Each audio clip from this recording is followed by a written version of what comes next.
इसलिए भैया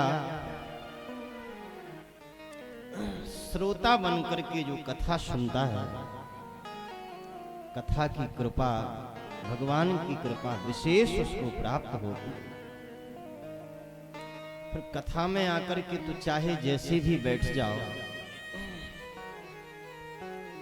हमारे वृंदावन के एक संत कहते थे कि कथा में आकर के अगर सो भी जाओगे तो भी कल्याण हो जाएगा। कैसे भी आकर के कथा में बैठ जाओ, कथा की कृपा अवश्य होती। श्रीमद् भागवत की कथा तो कल्प वृक्ष है। एक कल्प वृक्ष तो स्वर्ग में है और दूसरा चलता फलता कल्प वृक्ष श्रीमद् भागवत महापुराण। कल्प वृक्ष के नीचे बैठकर के जैसी इच्छा रखोगे, जैसी भावना रखोगे, श्री ठाकुर जी वो शीघ्र पूरी करते। आज तक भगवान ने किसी को निराश किया है क्या?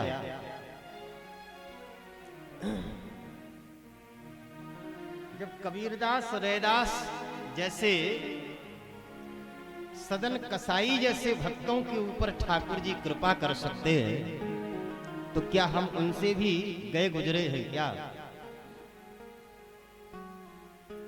सदन जी तो मांस तौलते थे। रास्ते में जा रहे थे तो एक पत्थर मिल गया चमत्कारी। अब उस पत्थर का चमत्कार यह था कि कोई कहता है कि मुझे 50 ग्राम मांस लेना है तो वो 50 ग्राम के हो जाते, और कोई कहता है कि मुझे 5 किलो लेना है तो वो 5 किलो के हो जाते। अब वो चमत्कारी पत्थर कोई दूसरा नहीं, वो साक्षात श्री शालिग्राम जी थे। शालिग्राम जो काले काले होते हैं। अब सदन जी नहीं जानते थे, उन्होंने तो पत्थर ही समझ लिया। सो उन्हीं को तराजू पर रख करके मांस तौलने लग गए। एक दिन उस बाजार से महात्मा निकले तो महात्मा की दृष्टि पड़ी, तराजू पर रखे हुए शालिग्राम जी को देखा। महात्मा बोले, अरे राम राम राम, देखो तो सही कितना दुष्ट है, ठाकुर जी को रख करके मांस तौल रहा है। फिर तो सदन जी को बड़ी फटकार लगाई। सदन जी बोले, महाराज मुझे क्या पता कि भगवान है, मैं तो इनको चमत्कारी पत्थर समझता था, अगर ये भगवान है तो इनको आप ले जाओ।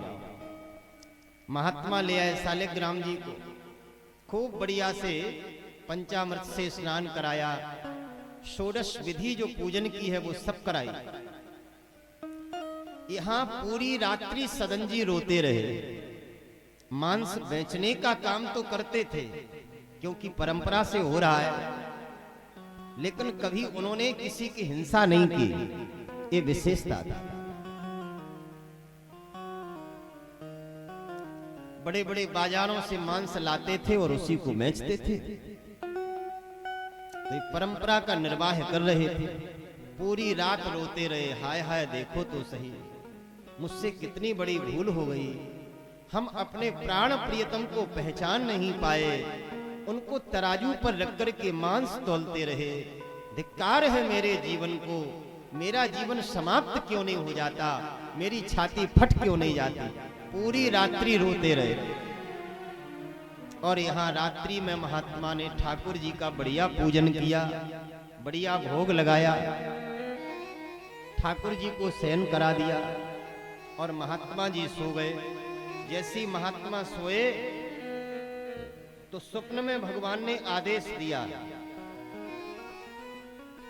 बोले महाराज मुझे जहां से लाए हो वहीं छोड़ के आओ। महात्मा बोले कि महाराज वो तो मांस तौलते हैं आपको तराजू पर रख करके, मैं तो आपकी यहां बढ़िया से सेवा करूंगा। ठाकुर जी बोले भले ही मांस तौलते हैं, लेकिन सदन जी का हृदय शुद्ध है। जब वह तराजू के ऊपर मुझे रखते हैं ना, और किसी को मांस देते हैं तो तराजू नीचे ऊपर होती है। तो ठाकुर जी महात्मा से स्वप्न में कहते हैं उस समय मुझे झूला झूलने में बहुत सुख मिलता है। लो महाराज, न जाने कौन से गुण पर दया निधि रीझ जाते हैं। इसलिए तो कहा गया है कि ठाकुर जी पता नहीं कब किसके ऊपर रीझ जाए। थोड़ा थोड़ा करते रहिए इनके लिए।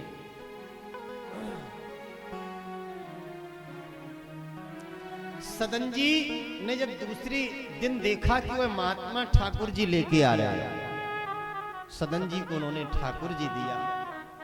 महात्मा रोने लग गए, बोले सदन तुम धन्य हो, तुम्हारे जैसा भक्त मैंने नहीं देखा है। मुझे इतने वर्ष हो गए घर परिवार छोड़े, वैराग्य लिए, दाढ़ी जटा आदि मैंने बढ़ाया है, सब कुछ सबसे अपने मोह नाता को छोड़ा है, लेकिन आज तक मेरे ऊपर ऐसी कृपा नहीं हुई जैसी कृपा तुम्हारे ऊपर हुई। जब सदन जी ने सुना कि ठाकुर जी मेरे पास आना चाहते थे, स्वप्न में ऐसा आदेश दिया, फिर तो उस दिन की बात उन्होंने मांस बेचना छोड़ दिया और इतने बड़े भक्त हुए श्री सदन जी कि आज त्रिभुवन में उनकी कीर्ति का गान होता। ये थे तो पूर्व जन्म के ब्राह्मण, लेकिन थोड़ी सी गलती करने पर इनको कसाई कुल में जन्म लेना पड़ा। इन नदी में स्नान कर रहे थे, एक गाय दौड़ती हुई आई, कसाई उसके पीछे पीछे दौड़ रहा था उसको पकड़ने के लिए। वह गाय दौड़ते हुए पंडित जी के सामने से निकल गई, पीछे से वह कसाई आ रहा था। कसाई ने कहा कि पंडित जी एक गाय यहां से जा रही थी, क्या तुमने देखा है? तो ये माला कर रहे थे, तो इन्होंने मुख से नहीं कहा, केवल उंगली का इशारा किया कि इस दिशा की ओर चली गई। अब वो तो कसाई था, उसने दौड़ करके गाय को पकड़ लिया और उसका वध कर दिया। केवल इतने पाप मात्र से इनको कसाई कुल में जन्म लेना पड़ा। कहते ना सावधानी हटियो दुर्घटना घटी। इसलिए जीवन में बहुत संभलने की आवश्यकता है।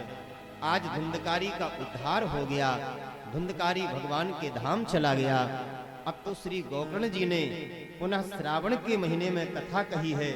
हजारों विमान वैकुंठ से आए हैं, सबने ध्यान से कथा सुनी है और सब भगवान के धाम को चले गए।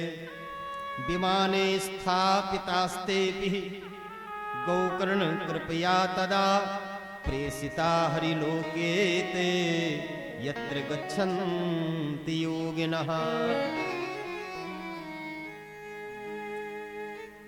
संपूर्ण श्रोता वो सब भगवान के धाम चले गए। इस प्रकार से श्री सनत कुमार जी ने श्री देवर्षि नारद जी को यह प्रसंग सुनाया है। श्री सूत जी ने यह सौनक आदि ऋषियों को यह प्रसंग सुनाया है। ऐसी श्रीमद् भागवत की कथा की महिमा है। देखो, कथा सुनने से पहले इसका किसी पवित्र ब्राह्मण के द्वारा मुहूर्त लेना चाहिए। विधिवत मुहूर्त का शोधन हो और कथा एक निश्चय समय पर रखी जाए। जैसे बेटी के विवाह की हम लोग 1 महीने पहले से तैयारी शुरू कर देते, ऐसे ही जब कथा का मुहूर्त ले लिया जाता है तो उसी दिन से श्रीमद् भागवत की कथा की तैयारी आरंभ हो जाती है। और समस्त बंधु बांधवों को निमंत्रण देना चाहिए, सबको बुलाना चाहिए, सबसे आग्रह करना चाहिए कि भैया अमुक अमुक तिथि में हमने कथा का आयोजन रखा है, यह मुहूर्त निकला है, इस दिन से कथा आरंभ है। आप संपूर्ण इष्ट मित्र बंधु बांधवों के सहित अवश्य पधारें और कथा सुनकर के अपने जीवन को सफल बनाएं।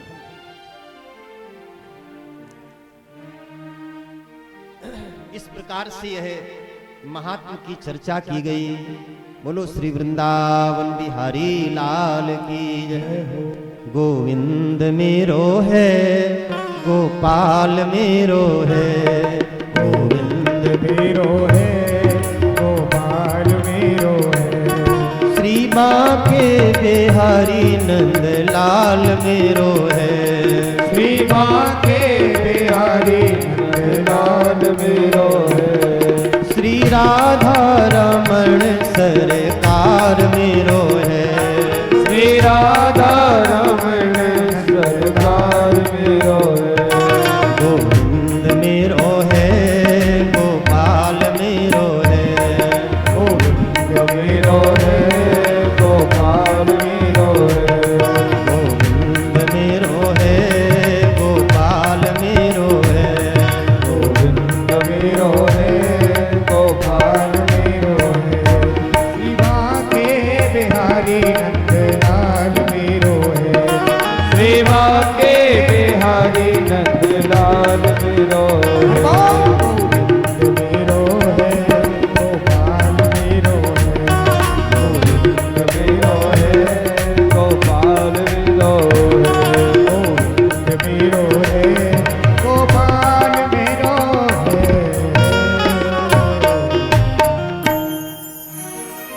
आइए अब हम लोग श्रीमद् भागवत के प्रथम स्कंद में प्रवेश करें, क्योंकि आज दूसरा दिन है और कल तीसरा दिन, परसों तो ठाकुर जी को आना ही है। बोलो राधे राधे। बहुत सुंदर श्रीमद् भागवत का मंगलाचरण किया गया। जन्माद्यस्य यतोऽन्वयादितरतश्चार्थे सुभिज्ञः स्वराट् तेने ब्रह्म हृदयाय आदि कवये मुह्यन्ति यत्सूरयः तेजो वारिमृदां यथा विनिमयो यत्र सर्गो मृषा धाम्ना स्वेन सदा निरस्तकुहकं सत्यं परं धीमहि। श्रीमद् भागवत के मंगलाचरण की सबसे बड़ी विशेषता जन्माद्यस्यता। ब्रह्म सूत्र में से एक दूसरे सूत्र को यहां रखा गया, जन्माद्यस्यता, अथा तो ब्रह्म जिज्ञासा। ये प्रथम सूत्र है, ब्रह्म को जानने की इच्छा, और जन्माद्यस्यता अर्थात जिनकी कृपा के बिना कुछ भी संभव नहीं है। जन्म लेना, पालन पोषण करना और संहार करना, ये तीनों लीलाएं ठाकुर जी ही करते हैं। अभी हम झांसी कथा कह के आए हैं, तो एक दिन कथा में एक बहन आई थी। आते ही बड़ी जोर जोर से रोने लगी। कहा कि महाराज जी, एक बालक पेट में आया था, किसी कारणवश वह बालक नष्ट हो गया, तो पूरा परिवार दुखी है। इसलिए ऐसी कृपा करो कि पूरे परिवार में एक बार फिर खुशियां आ जाए। हमने कहा कि बहन, ये सब ठाकुर जी की इच्छा है। सामने लाल जी बैठे थे, हमने कहा इनको देख लो, इनके आशीर्वाद को ले लो। ठाकुर जी चाहेंगे तो निश्चित ही आपकी एक बार फिर गोद भर जाएगी। तो जन्म देना, पालन करना ये जीव के हाथ में नहीं है, ये सब उसके हाथ में है।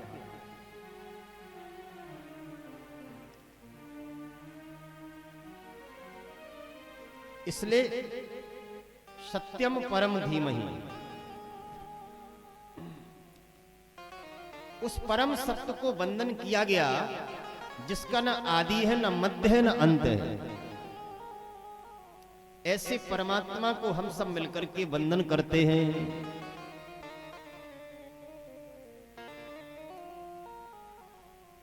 धर्मः प्रोज्यत कैतवोत्र परमो निर्मत्सराणाम सताम। बहुत ध्यान से सुने। जिस श्रीमद् भागवत को हम लोग सुन रहे हैं, श्रीमद् भागवत में जिस धर्म का निरूपण किया गया है, इस धर्म का संबंध सीधा भगवान से है, लोक धर्म से नहीं। श्रीमद् भागवत में जिस धर्म का निरूपण किया गया, ये सर्वथा कपट धर्म से रहित है। एक धर्म ऐसा होता है जिसमें कपट होता है, और एक ऐसा होता है जो कपट रहित होता है। श्रीमद् भागवत जो है यह कपट रहित ग्रंथ है, इसलिए आदि मध्य और अंत में यही बात आप सुनेंगे। प्रोज्जित शब्द का अर्थ होता है कपट। तो यहाँ कपट से रहित जिस धर्म की चर्चा की जाएगी, जिसको आप श्रवण करेंगे, उसमें लेस मात्र भी कहीं कपट नहीं है। धर्मा प्रोज्जित कैतवोत्र परमो निर्मत्सराणाम सताम। दूसरा भाव, ये मात्सर्य दोष से रहित है। मात्सर्य दोष माने एक दूसरे के प्रति ईर्ष्या, ये बड़ा भयंकर दोष है। श्रीमद् भागवत मात्सर्य दोष से रहित करने वाला सद्ग्रंथ है।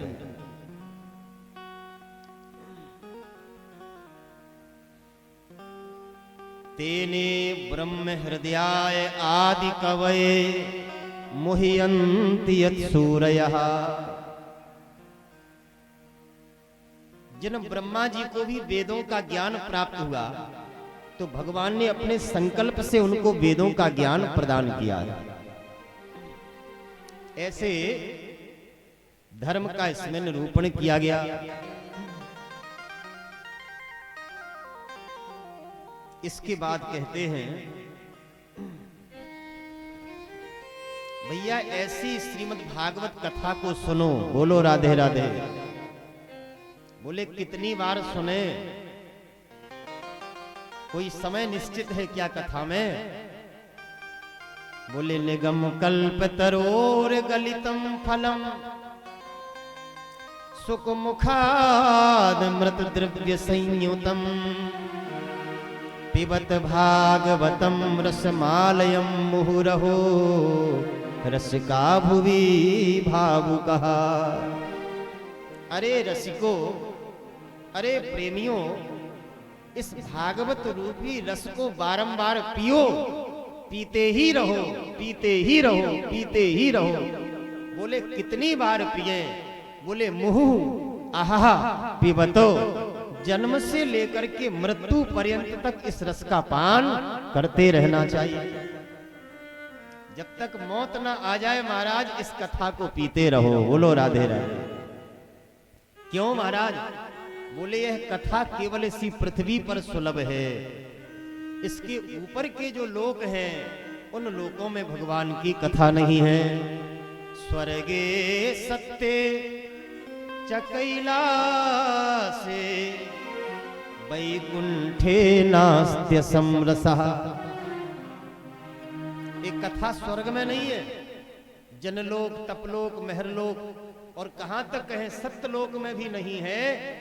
भगवान के वैकुंठ में भी भगवान की कथा नहीं है। न यत्र वैकुंठ कथा रसापगः। एक कथा तो केवल इस पृथ्वी पर ही सुलभ है। इसलिए इस कथा को खूब पीना चाहिए। जीवन का कोई भरोसा है क्या? कोई भरोसा नहीं, कब महाराज आ जाए और कब जाना पड़े। इसलिए पहले से ही तैयारी करके हम लोग चले ना, तो हमेशा सावधान जब वो है हमको देखेंगे, तो महाराज मौत भी हमसे दूर दूर भागेगी कि भैया ये तो पहले से ही बहुत सावधान। एक बहुत बड़े संत हुए श्री बिंदु जी महाराज। आहा, उनका एक बहुत विलक्षण भाव। क्या भरोसा है, क्या भरोसा है, क्या भरोसा है इस जिंदगी का, साथ देती नहीं है किसी का। क्या भरोसा है इस जिंदगी का, साथ देती नहीं है किसी का, साथ देती नहीं है किसी का। हो क्या भरोसा है इस जिंदगी का, साथ देती नहीं है किसी का। क्या भरोसा है इस जिंदगी का, साथ देती नहीं है किसी का। क्या भरोसा है इस जिंदगी का, साथ देती नहीं है किसी का।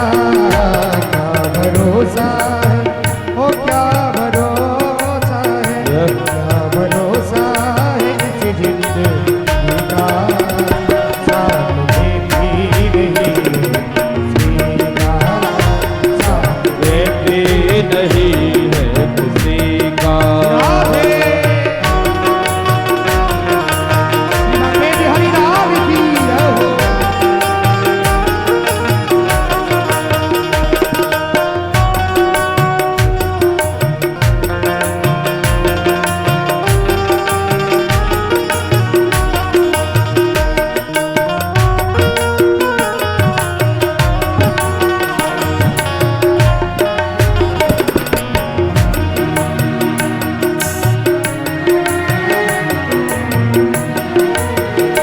हम न होंगे मोहब्बत रहेगी, दास्तां अपनी दुनिया कहेगी। हम रहे ना मोहब्बत रहेगी, दास्तां अपनी दुनिया कहेगी। हम रहे या मोहब्बत रहेगी, दास्तां अपनी दुनिया कहेगी। हम रहे या मोहब्बत रहेगी, दास्तां अपनी दुनिया कहेगी।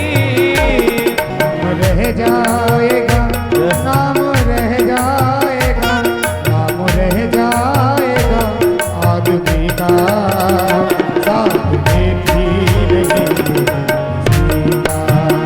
क्या भरोसा है इस जिंदगी का, साथ देती नहीं है किसी का। ओ क्या भरोसा है इस जिंदगी का, साथ देती नहीं है किसी का। क्या भरोसा है इस जिंदगी का, साथ देती नहीं है किसी का। ओ साथ देती नहीं है किसी का। क्या भरोसा है, क्या भरोसा है, क्या भरोसा है इस जिंदगी का, साथ देती नहीं है, साथ देती नहीं है किसी का।